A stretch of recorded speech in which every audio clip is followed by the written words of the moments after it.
Hey everybody, welcome back to the channel. Today I wanted to talk about a topic that I'm super excited about, which is smart home tech for renters. So these are devices that don't require changing out electrical or putting holes in the wall, since generally renters aren't allowed to do that.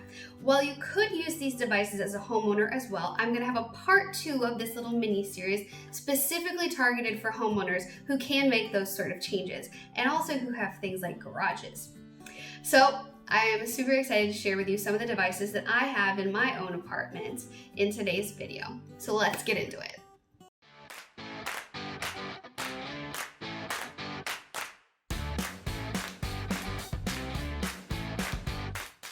The first category here shouldn't come as a surprise to any of you, and that is smart lights. Now the one I'm pointing at isn't actually one of my smart lights. It happens to be plugged into the one wall switch in the room. But that is the exact reason why we need smart lights as renters. There's very few overhead lights in most rental units. And so the first thing that I invested in when I was going towards a smarter, more automated home system was this awesome 5-plug with 2 remote system. So this is not controlled by any sort of Google or Amazon or Homekit system. It is purely controlled by these remotes. So what I did in my last apartment was I set up one of these near my front door and I left it there, and then I have the other one as a roaming switch for wherever I need it. So how these work is a simple number system. Each one of the plugs comes with a numbered outlet, and then you plug that in and plug in your lamp on top of it. Make sure that your lamps are triggered manually on, so that way the only control switch is from the outlet specifically. So in this room I have number 4, which is in front of me here, and number 5 happen to be these two.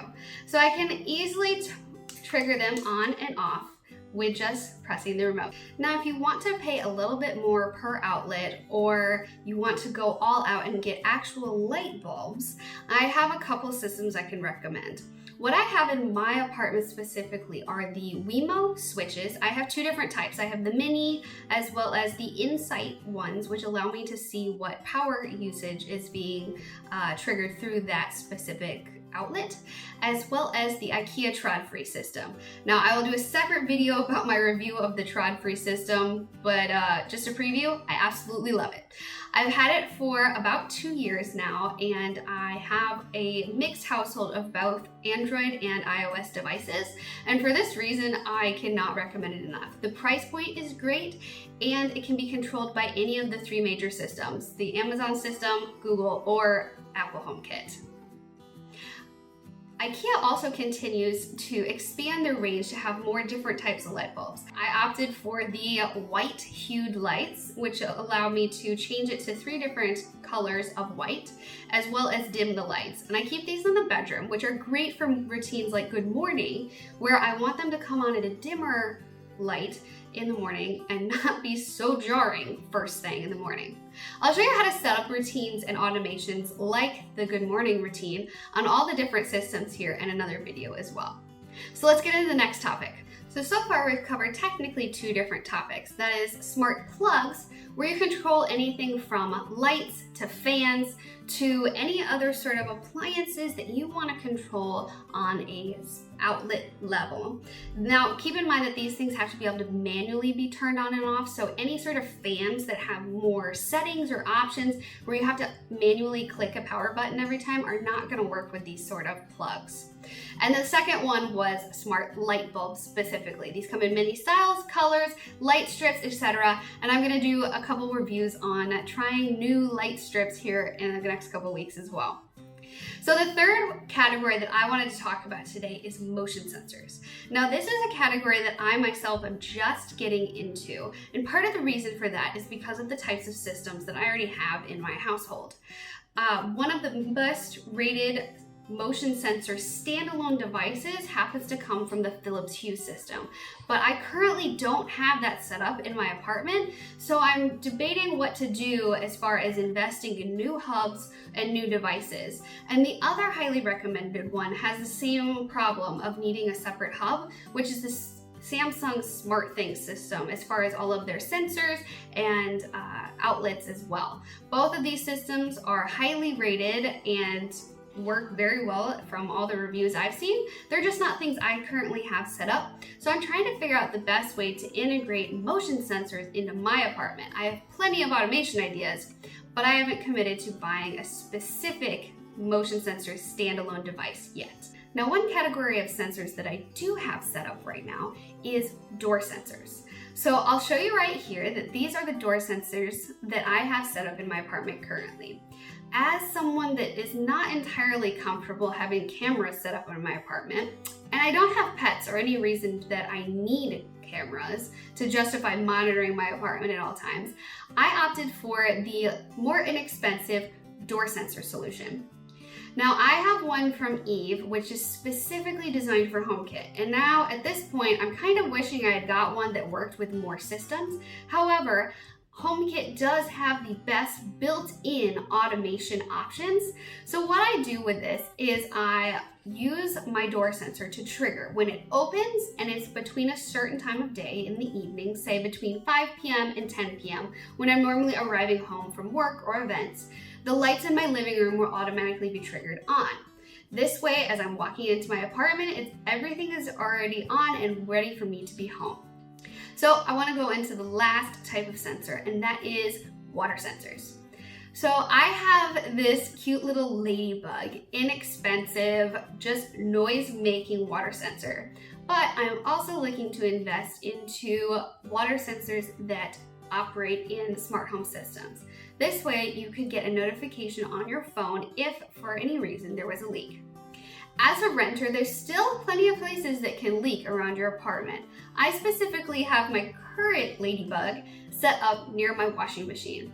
But other areas that I've seen leak are water heaters, garbage disposals, any sort of sinks can also leak, or bathtubs, depending on how well maintained your unit is. So these are all areas to consider when deciding where to put water sensors and how many you should get. I want to finish off here with a couple more categories that are completely optional. Technically, all of this is. But some of these depend on your lifestyle and what you're allowed to do in your specific rental situation. So the first category that I have heavily invested in because I love music is a wireless speaker system. I specifically invested in the Sonos system throughout my apartment, and I keep units from their 1 range as well as their 5 larger range in my bedroom, and I also keep using their Beam soundbar for my TV.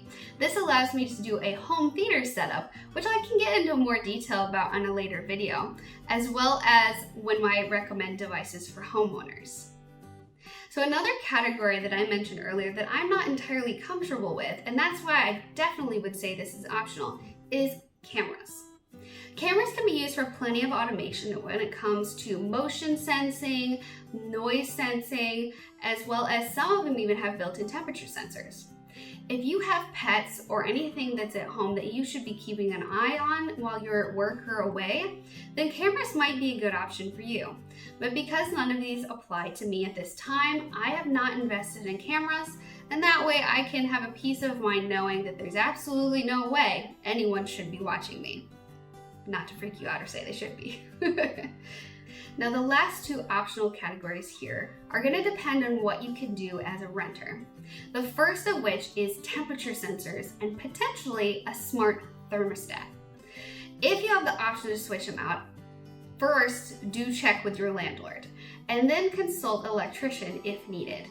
Installing a new thermostat can be kind of complicated and there's a lot of wires involved.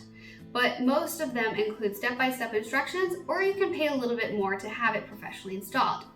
My family has this installed at my parents' house, and they currently use the Nest system, which works with Google, and I believe it still works with Alexa for now. This is great, especially paired with temperature sensors around the home to trigger the system when one particular room gets too warm or too hot. Though you should be careful to put the temperature sensor in the coldest corner of the house where it's always going to trigger the heat to come on. And the last category is a doorbell or camera. So the Ring system, I believe, currently has a battery operated Ring doorbell. This allows you to affix it to your door without having to do any wiring for a doorbell, which would be great for renters or for homeowners who don't have a electrical box on their front porch. So this is something to look into if you're interested in seeing who is at your front door. And this would be great in cases where your front door is exposed to the outside, where anybody could walk by or come up to your door. It's great for package deliveries as well as just general security. You can trigger notifications based on motion sensing as well as making noise. And in some cases, you can pay for subscriptions for cloud storage of video data.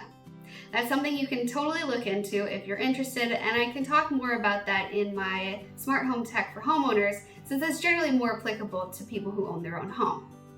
So those were the ideas that I had for renters today. Well, you may notice I didn't specifically mention any smart speaker devices such as Google or the Siri HomePod devices. I'll get more into this in my Who's the Best Assistant video, and as far as recommending which assistant you should get to control your smart home. All of the devices that I mentioned today I will have linked below, and my question for you today is, what is the first smart home tech that you purchased for your home or apartment? Comment below and let me know what brand and what type of product that you got, and I'll be sure to check it out if I haven't already. Thank you again for watching this video on Smart Home Tech for Renters. I look forward to seeing you again next week for part 2, which will be Smart Home Tech specifically geared for homeowners. If you like this video, please give it a thumbs up below, and don't forget to subscribe for more content on Smart Home Tech, interior design, and organization. I post videos every Friday at 12 Eastern Standard Time, and I hope to see you again next week. Have a great week, you guys. See you then.